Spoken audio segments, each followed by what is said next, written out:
शेतकरी मित्रांनो नमस्कार। या आठवड्यासाठी मी आपणाला हवामान अंदाज देत आहे। या आठवड्यात हलका ते मध्यम स्वरूपात पावसाची शक्यता आहे। महाराष्ट्रावरील हवेचे दाब 1002 हेक्टोपास्कल इतके कमी आठवडाभर राहणे शक्य आहे। तसेच उत्तर भारतावरील ईशान्य भागावर हवेचा दाब 996 हेक्टोपास्कल इतका कमी, तसेच उत्तरेकडील राजस्थान काश्मीर भागावर 990 हेक्टोपास्कल इतका कमी हवेचा दाब राहणं शक्य आहे। मान्सून वारे उत्तरेच्या दिशेने पुढे जात आहेत, मात्र मान्सूनचा जोर कमी झाल्याचे स्पष्टपणे जाणवत आहे। सध्या मान्सूननं गुजरातचा काही भाग, मध्य प्रदेशचा बराचसा भाग व्यापलेला आहे। तर आता गुजरातचा काही भाग आणि मध्य प्रदेशचा भाग व्यापल्यानंतर उत्तर प्रदेशमध्ये मान्सून दाखल होणे आता अतिशय अपेक्षित होते, मात्र तसं घडलेलं नाही। जून महिन्यात अशी स्थिती निर्माण होईल ही बाब 2 जून रोजी मान्सून अंदाज देताना पत्रकार परिषदेत मी स्पष्टपणे नजरेस आपल्या आणून दिलेली होती। त्याचप्रमाणे सध्या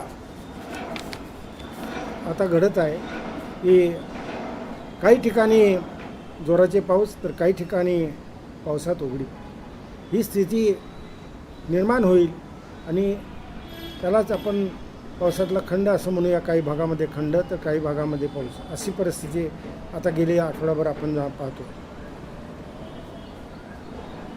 काही भागात जोराचा पाऊस तर बऱ्याचशा भागात महाराष्ट्रात पावसात खंड, अशी स्थिती सध्याची आहे।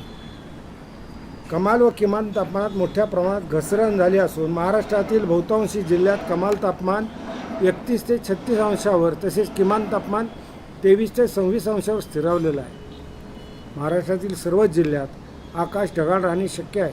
वाऱ्याचा ताशी वेग उत्तर महाराष्ट्र, मराठवाडा व दक्षिण पश्चिम महाराष्ट्रात अधिक राहणे शक्य आहे आणि तो 14 ते 19 किलोमीटर ताशी राहणं शक्य आहे। प्रशांत महासागराच्या पाण्याचे पृष्ठभागाचे तापमान विषुववृत्तीय भागात 16 ते 25 अंश सेल्सिअसपर्यंत घसरलेलं आहे, तर हिंदी महासागराचं मात्र विषुववृत्तीय भागात पाण्याचं पृष्ठभागाचं तापमान 31 अंश सेल्सिअस इतका अधिक राहिलेलं आहे।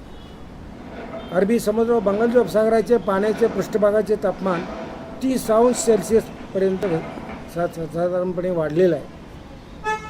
तापमान पुढील वाटचालीसाठी हे अनुकूल आहे, मात्र पुन्हा चांगली सिस्टीम बनण्यास थोडा वेळ लागतो व मान्सूनला पुन्हा गती प्राप्त व्हायला थोडा वेळ लागेल। पण पुन्हा हा खंडाचा कालावधी संपला की मान्सून जोर धरेल। मग या आठवड्यामध्ये साधारणपणे पाऊसमान कसं असेल प्रत्येक जिल्हावार ते आपण पाहू। मी आपल्याला आज दिनांक 24 ते दिनांक 28पर्यंतचा पावसाचा अंदाज सांगतो आहे। नगर जिल्ह्यात आज 24 मिलीमीटर तर 28 तारखेला 14 मिलीमीटरपर्यंत पावसाचं प्रमाण राहणं शक्य आहे।